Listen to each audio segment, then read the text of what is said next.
আসসালামু আলাইকুম। আজকে আপনাদের সাথে শেয়ার করব শীতের সময়ের কিছু সবজি দিয়ে একদম পারফেক্ট সিঙ্গারা রেসিপি। আশা করছি আজকের ভিডিওটি আপনাদের কাছে ভালো লাগবে। তো চলুন শুরু করা যাক। সিঙ্গারা তৈরির জন্য আমাদের এর পুর তৈরিতে যা যা লাগছে, প্রথমেই লাগছে 200 গ্রাম পরিমাণ বোনলেস চিকেন। তার সাথে নিয়েছি কিছু সবজি, এগুলোকে কিউব করে কেটে নিয়েছি, আপনারা আপনাদের পছন্দ মতো নিতে পারেন। তার সাথে নিয়েছি ধনিয়া পাতা কুচি আর 2টা মাঝারি সাইজের পেঁয়াজ কুচি করে নিয়েছি, আর নিয়েছি কাঁচামরিচ কুচি। এই পুরটা তৈরির জন্য প্রথমেই একটা প্যানে দিয়ে দিলাম 2 টেবিল চামচ পরিমাণ তেল, আর দিয়েছি কুচি করে রাখা পেঁয়াজটাকে একটু ভেজে নিতে হবে।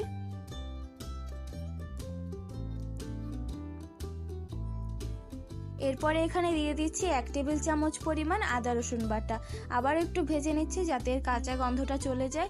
এরপরে দিচ্ছি 1 চা চামচ লবণ, 1/2 চা চামচ গরম মশলা গুঁড়ো আর 1/2 চা চামচ হলুদের গুঁড়ো কিন্তু বেশি দেওয়া যাবে না, তাতে একটা গন্ধ পড়বে।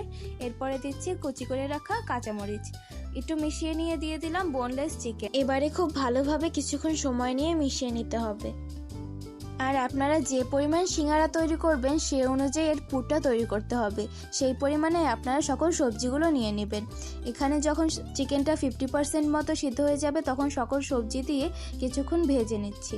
সবশেষে এখানে 1 চা চামচ জিরা গুঁড়া দিয়ে ভালো করে মিশিয়ে নিতে হবে।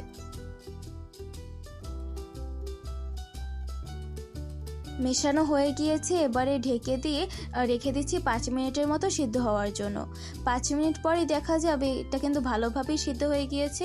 এবারে জাস্ট উপর থেকে ধনিয়া পাতাটা ছড়িয়ে দিলেই হয়ে যাবে।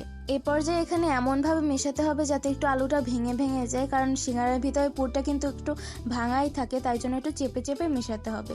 আমাদের সিঙ্গারার পুরটা কিন্তু একদম রেডি। এরপরে আমরা সিঙ্গারার ডো তৈরির জন্য এখানে একটা বাটিতে দিয়ে দিচ্ছি 1 কাপ পরিমাণে ময়দার সাথে আরও দিয়ে দিচ্ছি স্বাদ মতো লবণ আর 1 টেবিল চামচ পরিমাণ কালো জিরাটা দিয়ে ভালো করে ময়দার সাথে মিশিয়ে নিতে হবে।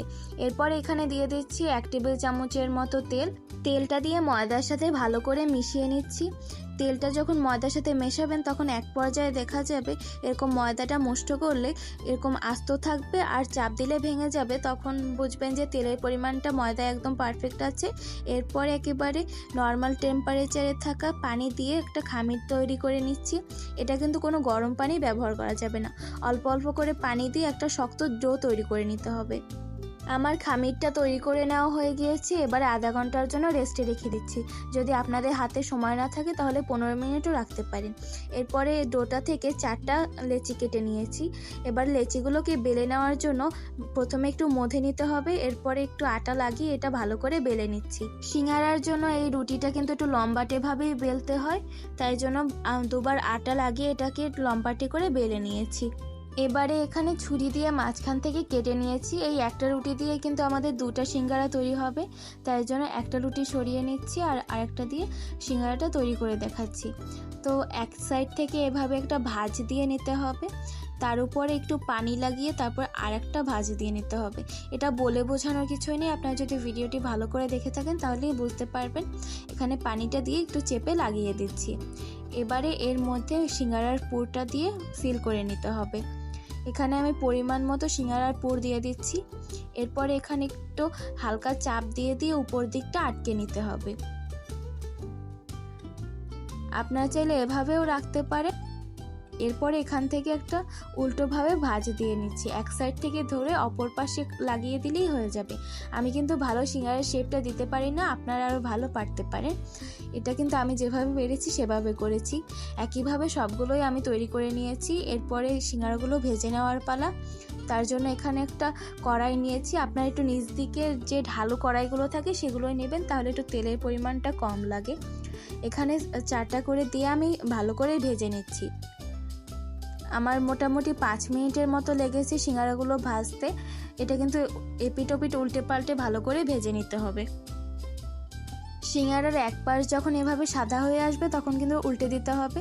আমাদের ভিতরে যে পুরটা আছে সেটা তো আগে থেকেই রান্না করা, এবারে শুধু উপরে গোল্ডেন ব্রাউন একটা কালার আসলেই হয়ে যাবে, তাই জন্য বেশি করে ভেজে নেওয়ার কোনোই দরকার নেই।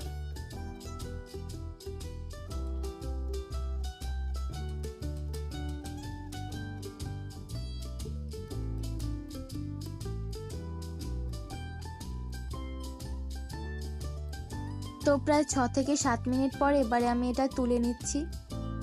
তেলটা ঝরিয়ে ভালো করে তুলে নিতে হবে যাতে তেলটা না থেকে যায়।